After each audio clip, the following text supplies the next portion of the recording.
Yeah, thank you, Jens, for your great speech. And I want to continue now with my topic for today, Austrian economics and Bitcoin in modern education.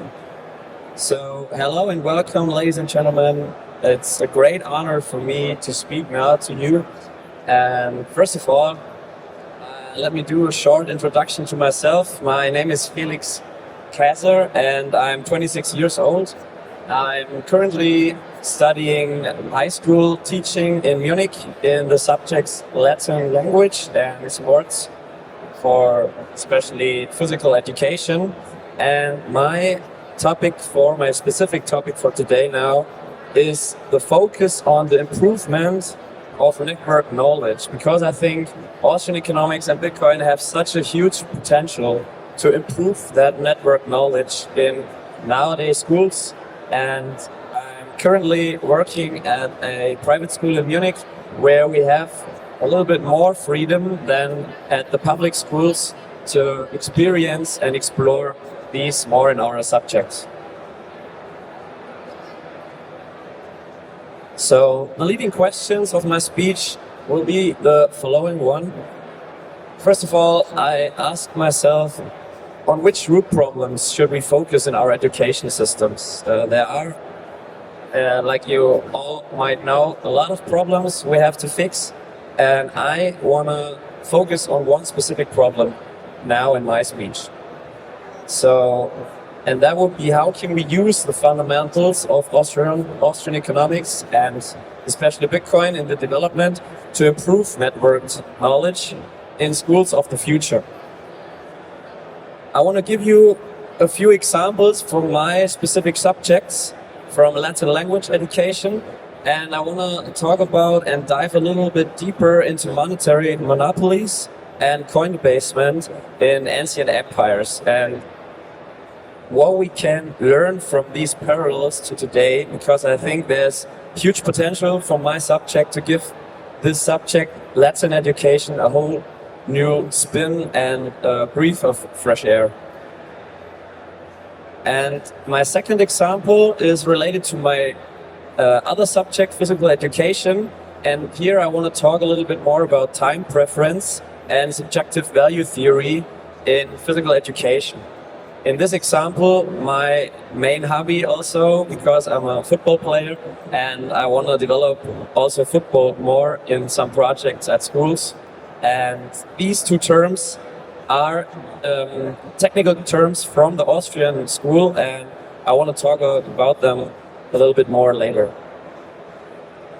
So, one of the root problems in our education systems, and I would like to focus on one root problem, because I think there are many others, but one root problem, in my opinion, is the current main type of our knowledge transfer. And as you can see here, in my opinion, and I guess also in the opinion of many other teachers, we are teaching children at school in schemes like this.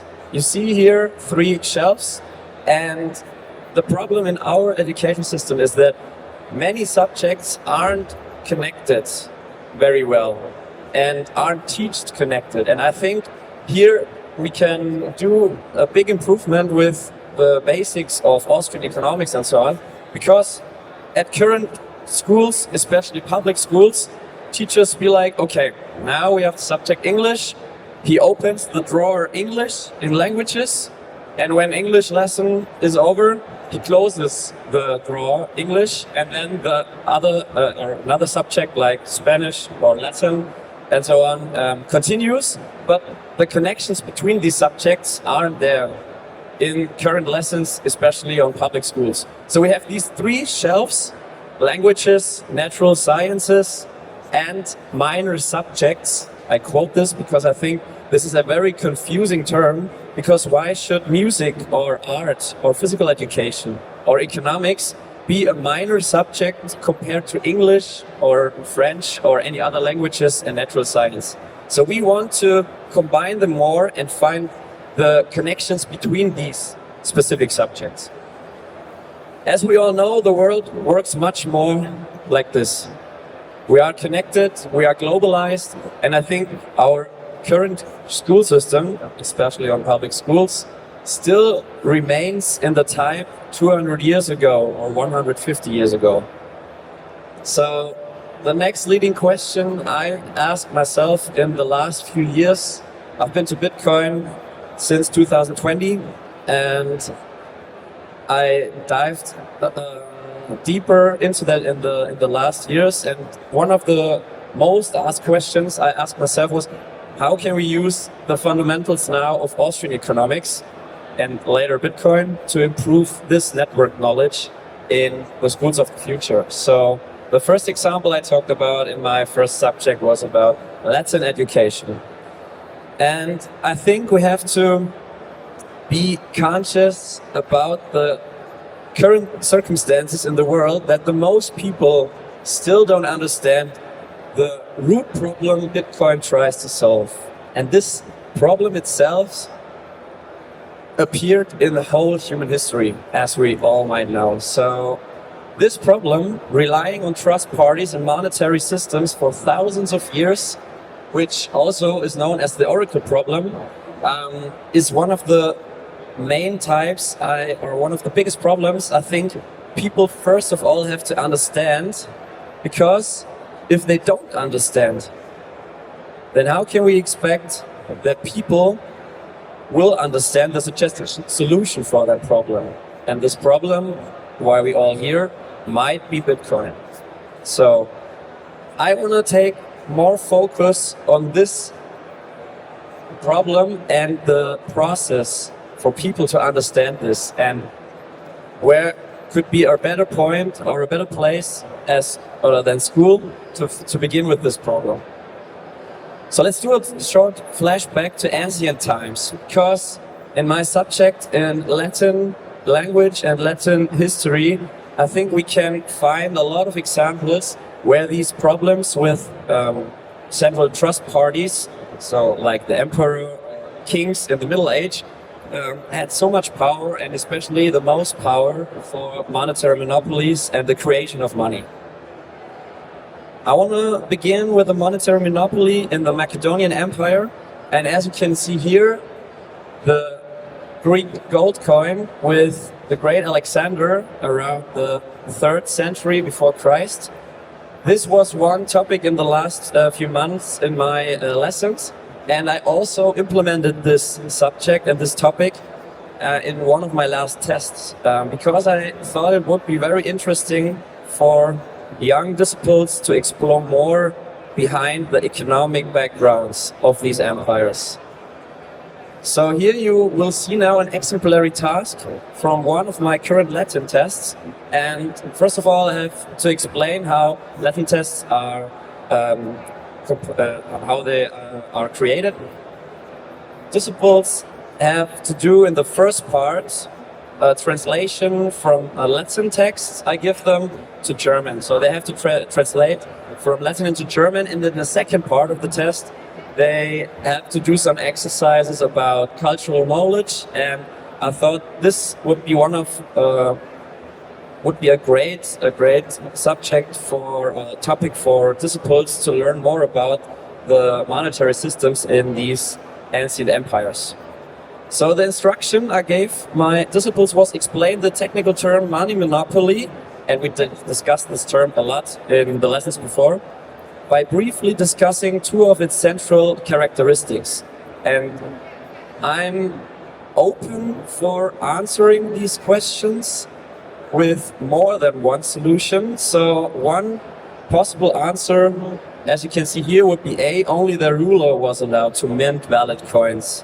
So we discussed this term and these characteristics very intense with our disciples, that they get a feeling, or they receive now a feeling, how much power was really placed in the emperor's palace for creating money. And another characteristic would be only the ruler was allowed to determine the precious metal content of these coins. And as we all know, the ruler has so much power now to manipulate the precious metal content of the coins. So my goal, first of all, was to create an understanding for my disciples how much power the ruler had with these two characteristics. And in the tests, I also allowed other answers that could explain the technical term monopoly also. And I was very impressed which creative answers came back from my disciples. I can give a few examples later in our discussion. So, like the Greek emperors, like Alexander, also the Roman emperors knew how to use inflation to their advantage. And as you can see here, one of the most famous examples for coin debasement in ancient empires, we have the silver content in the Roman silver denarius, which lasted from 30 before Christ until around 240 after Christ. And you can see here the reigns of all the Roman emperors, obviously beginning with Augustus, the first Roman emperor, and he had very much discipline to keep the precious metal content of the silver denarius to 100%. Obviously, in this period of time, the Roman Empire came to its peak. Poetry came to its peak. Cultural knowledge came to its peak. But as we all know, maybe you know Nero, one of the most crucial emperors in Roman history, he already lost that discipline, that visionarity for a better future for the Roman Empire. He was also obsessed by the desire to fight more wars, spend more money on other things that stood not in the interests of the Roman popularity and society. So the silver dinar declined very, very strong, later at least at the year of 150 after Christ. So then we came to the point in 240 when we had a currency reform, and the Antoninian, this was the next coin. I would guess we would call it the new shitcoin in the Roman Empire. The Antoninian replaced the denarius worth of 2 denarius. So we had obviously an inflation of 100%. And there's no surprise that also in this period of time, diseases increased a lot. Literature went down. Poetry had almost disappeared.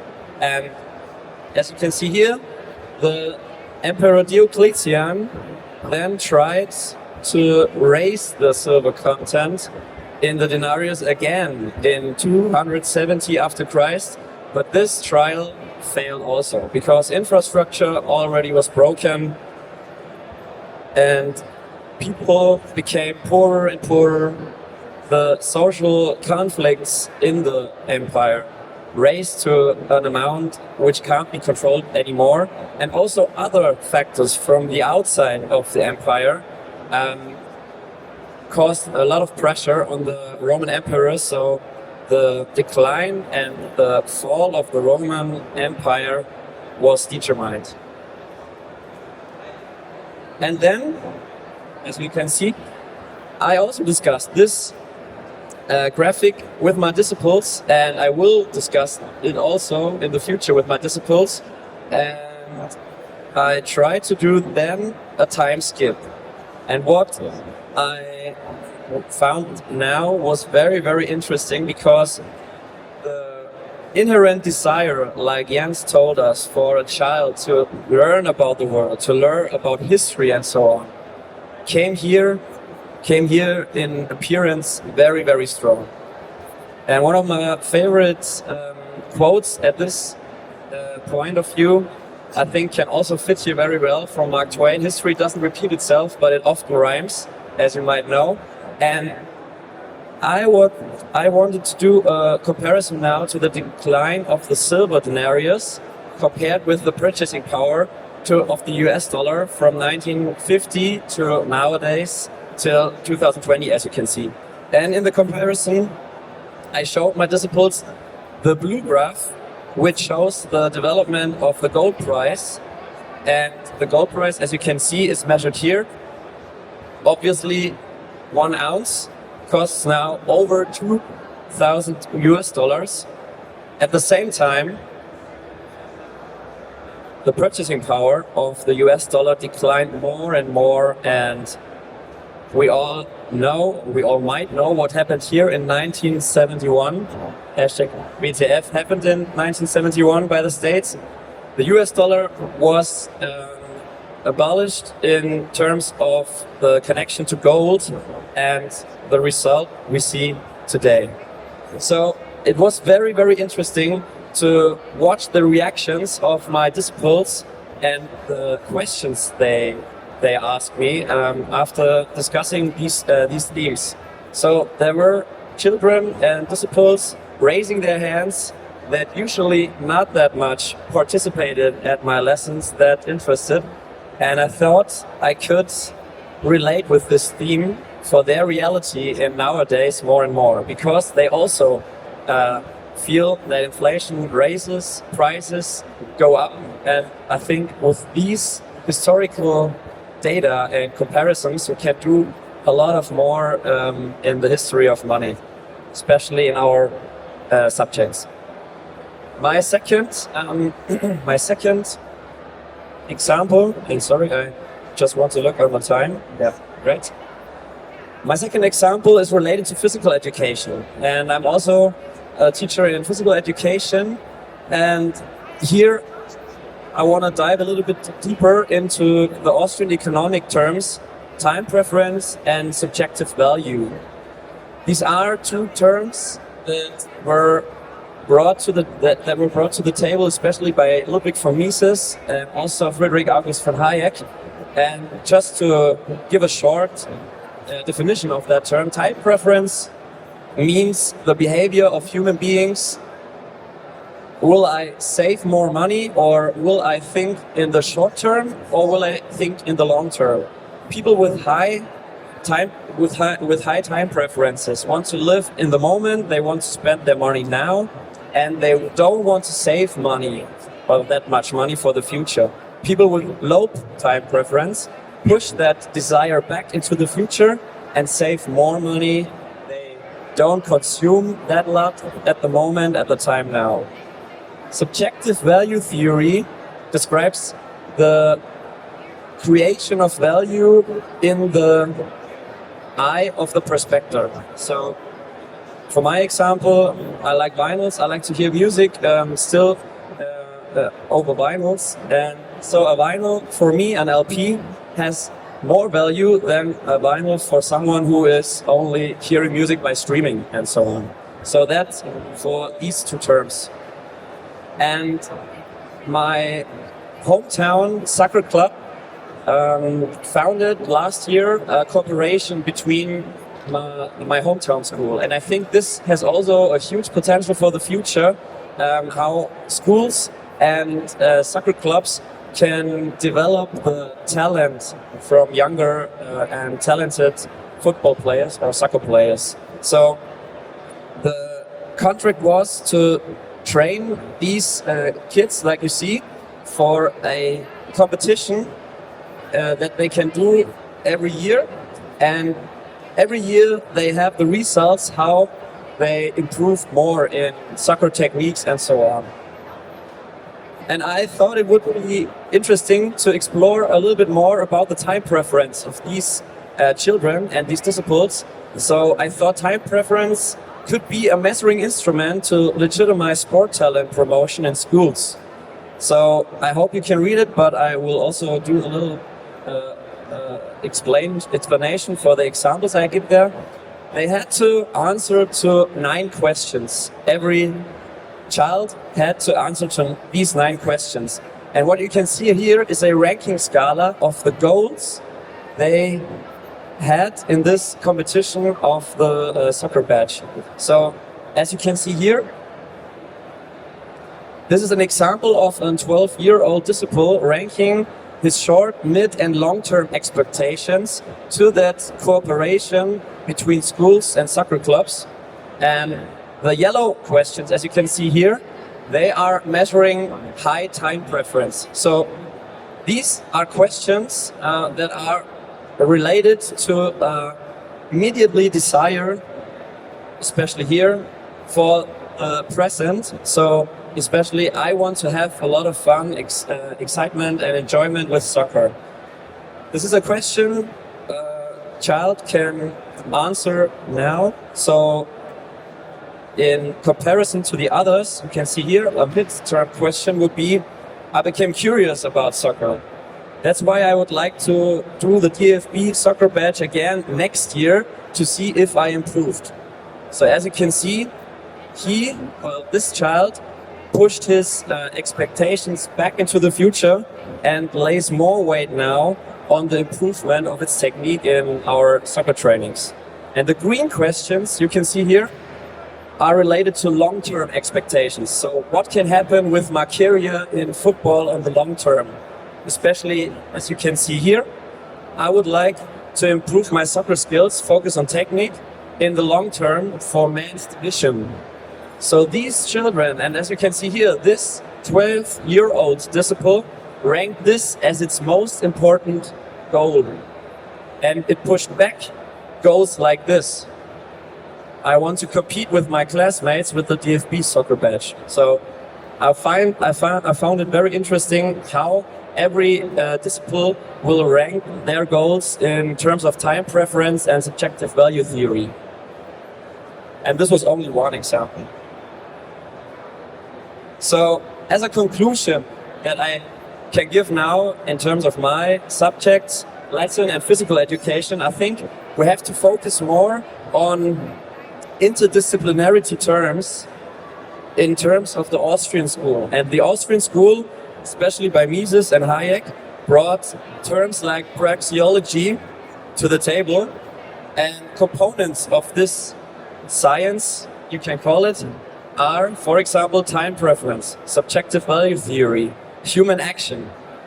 In every subject in school, let it be physics, let it be math, let it be geography, these terms also appear. Time preference. How do human beings want to act in the future, in the nearer future, in the long future? So I guess we can combine in our subjects more and more these terms, and I think with this we have a great chance to implement more and more the ideas of Austrian economics and the human action and the science beyond that in our subjects. So I can only speak for my subjects here, Latin and physical education. I'm sure there are already great teachers out there who try to combine also these terms, and I think we have with this a huge chance to improve network knowledge for the future, because like also Jens already told us, people and especially children learn in a networked world with networked knowledge, and not in a world where we are teaching subjects like I told you before in combined shelves, and we draw one shelf open and we close one shelf when the subject is over. So for this, I can close now my short speech. I want to thank you for your attention, and I want to recommend also the speech now from Patrick, and to stay still after that if you're interested for our little panel discussion. Thank you for your attention.